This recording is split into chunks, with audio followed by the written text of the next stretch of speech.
In the middle of the night, the powerful religious leaders met in a big, fancy hall. They weren't looking for the truth.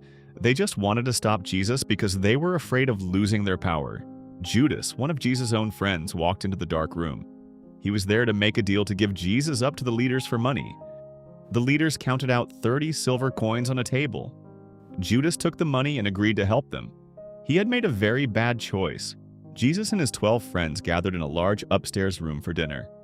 Jesus knew what was about to happen, but he sat with them anyway to share one last meal. Jesus stood up from the table and tied a towel around his waist. He knelt down with a bowl of water to do the job of a servant, washing his friends' feet. Peter was confused. He didn't think his teacher should be washing his feet, but Jesus explained that he was showing them how to love and serve others. Jesus told Peter that he needed to let him wash his feet. It was a lesson about being clean on the inside and following his example of love. Jesus picked up a loaf of bread and broke it into pieces. He told them, "Eat this and remember me." He was telling them that he was going to give his life for them. Then he picked up a cup of wine. He told them that this was a sign of a new promise between God and people, and that he was going to pay the price for everyone's mistakes. While they were eating, Judas stood up to leave.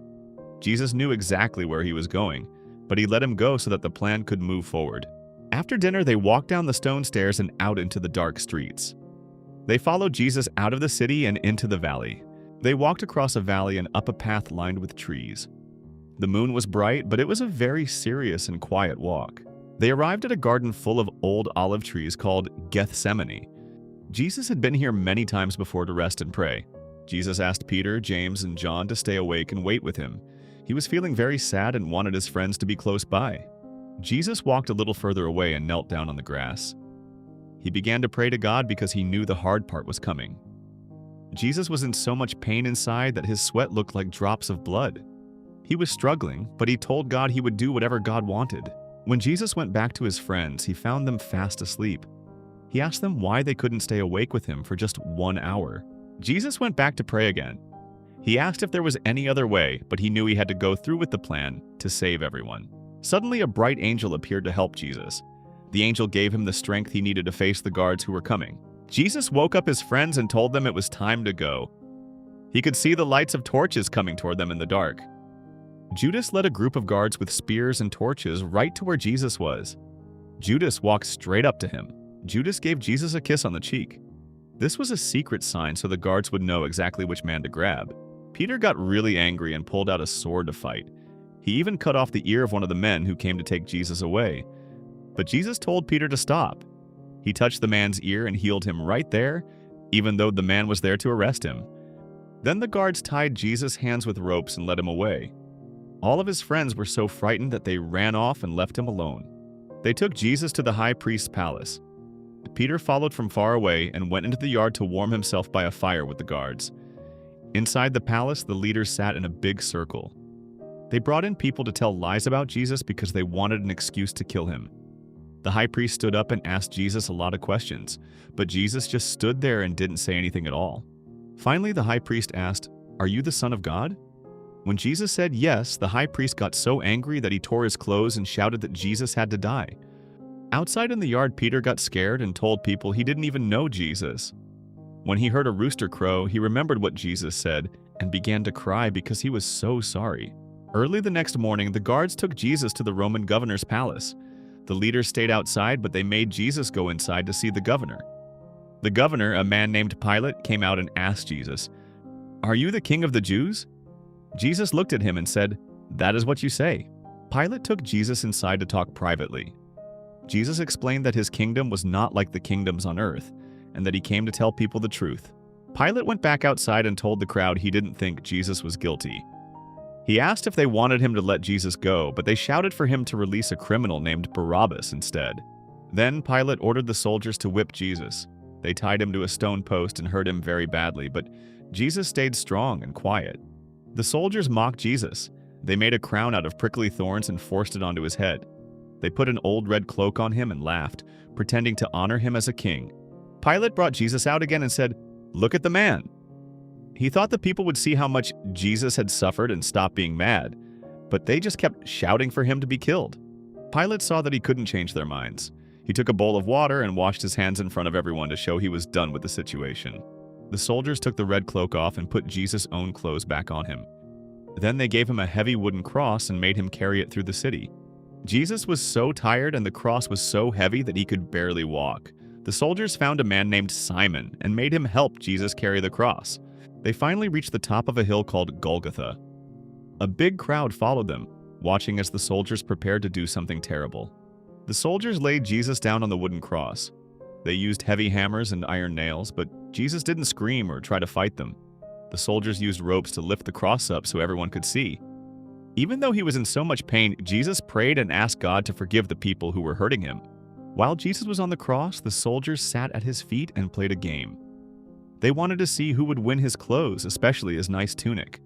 There were 2 other men being punished that day, one on each side of Jesus. One of them was mean, but the other one believed in Jesus and asked for help.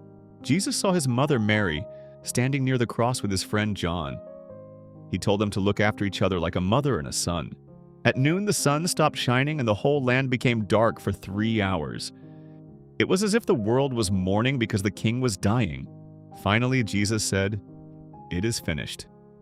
He had done everything he came to do. Then he bowed his head and took his very last breath.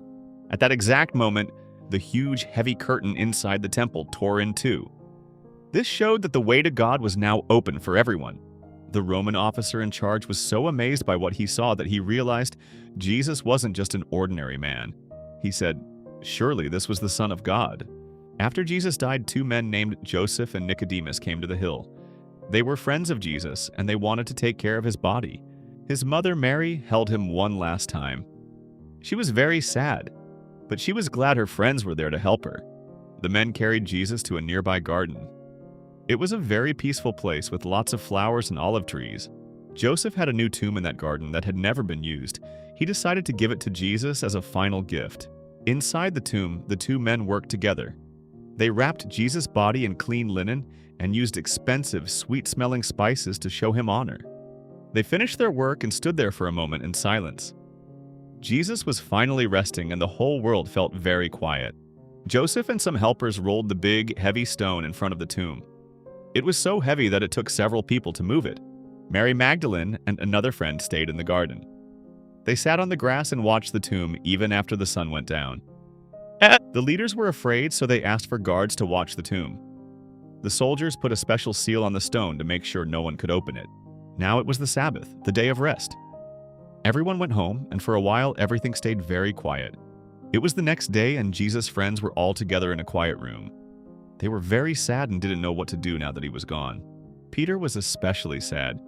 He kept remembering how he had been too scared to tell people he was Jesus' friend, and it made him cry. Even the high priest Caiaphas was a little bit worried. He remembered that Jesus said he would come back to life, and he wanted to make sure the tomb stayed shut. Pilate the governor was also troubled. He didn't like how things had ended and just wanted the whole thing to be over. Mary Magdalene was at home. She spent her time getting more sweet-smelling spices ready because she wanted to go back to the tomb to show Jesus how much she loved him. Back at the garden, the guards stayed by the tomb all through the evening. The big stone was still there, and everything was very still. Inside the tomb, it was very dark. Jesus' body was still wrapped in the white cloth, waiting for the morning to come. The soldiers watched the tomb all night long. They made sure the special seal on the stone wasn't broken, and they didn't see anyone in the garden. The whole city of Jerusalem was sleeping. It was a very quiet night, and it felt like the whole world was holding its breath. Early the next morning, as the sun was just starting to rise, the light inside the tomb began to glow very brightly. Suddenly, there was a big earthquake. A bright angel came down from heaven and rolled the heavy stone away from the door. The guards were so terrified when they saw the angel that they shook with fear and fell down like they were dead. Mary Magdalene and some other women were walking to the tomb with spices. They were wondering who would help them roll the heavy stone away. But when they got there, they saw that the stone had already been moved. The door to the tomb was wide open. The angel was sitting on the stone. He told the women not to be afraid and said that Jesus wasn't in the tomb anymore because he had come back to life. The angel said, "Come and see the place where he lay." The women looked inside and saw that the burial bed was empty, just like the angel said. Mary Magdalene ran all the way back to the city. She wanted to find Peter and John to tell them the amazing news. She found Peter and John and told them, "They have taken the Lord out of the tomb, and we don't know where they have put him." Peter and John both started running to the garden. John was faster than Peter and reached the tomb first. John stopped at the entrance and looked inside. He saw the linen cloths lying on the bed, but he didn't go in yet. Then Peter arrived and went right into the tomb. He wanted to see for himself if what Mary said was true. Peter saw the linen cloths lying there. He noticed that the cloth that had been around Jesus' head was folded up neatly in a place by itself. Then John came inside too. He saw the empty tomb and the folded cloths, and in that moment, he finally believed. Peter and John went back home to tell the others. But Mary stayed outside the tomb, crying because she still didn't understand what had happened. Mary leaned over to look into the tomb one more time. She saw two angels in bright white clothes sitting right where Jesus' body had been. She turned around and saw a man standing there, but she didn't realize it was Jesus. She thought he was the gardener and asked him where the body had been taken. This is the end of part 2, but the story is just getting started. Subscribe now so you don't miss the final chapter. How did you feel when the stone was moved? Let us know in the comments, and don't forget to hit the like button if you enjoyed the video. Help us tell the story of the King. Share this video with your friends and family so they can see the miracle too. Thank you for watching part 2. We'll see you very soon for the final victory in part 3, the King of Glory.